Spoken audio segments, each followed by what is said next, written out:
Maraming mga taong natatakot sumubok magnegosyo dahil baka tanggihan lang ng mga mahal nila sa buhay, ng mga kaibigan nila, ng mga kakilala nila. Baka mamaya pag nagbenta sila ng produkto, walang bumili. Baka mamaya pagka gumawa sila ng serbisyo, walang magkamil. Yan ang takot ng mga tao, especially ng mga empleyado ngayon na gustong tumawid sa paninegosyo. Yung kinakatakutan ninyo ngayon, yung mga hindrances kung bakit hindi ka makapag-umpisa ng negosyo, ay hindi totoo. Yang mga takot na yan, as long as wala kang ginagawa, mananatiling takot yan. Gusto mong mawala yung takot na yan? All you have to do is just take action.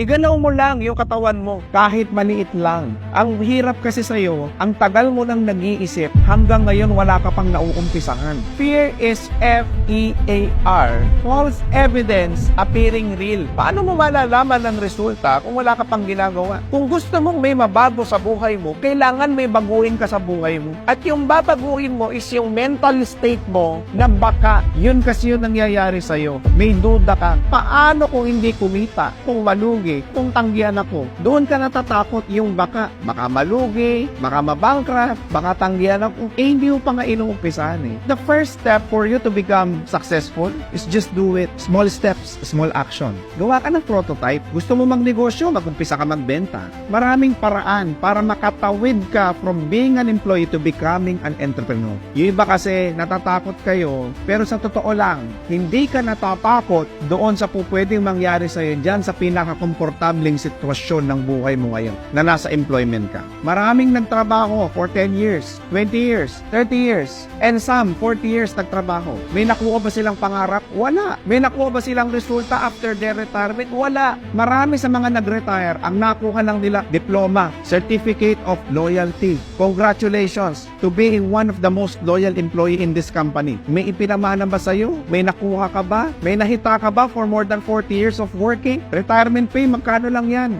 Anong ibig kong sabihin? The platform for you to become successful is business. So along the way, maniwala ka sa akin kapag ka nag-retire ka, ano gagawin mo? Magninegosyo ka rin naman eh. Pag huminto ka sa pagiging OFW, ano gagawin mo? Magninegosyo ka rin naman. So kung negosyo lang din pala yung pupuntahan mo ngayon, gumawa ka na ng mga small steps para kahit papaano, napapractice mo yung pagiging negosyante. At the end of the day, baka kaya ka natatakot, takot kang mawalan ng trabaho. Takot kang umuwi ka na dito sa Pilipinas dahil baka wala kang kitain kung magninegosyo ka na. All you have to do is create a prototype, make a small step, and malay mo, yung inumpisahan mong maliit na yan, magbunga, maging malaki yan balang araw, at maging successful ka na entrepreneur.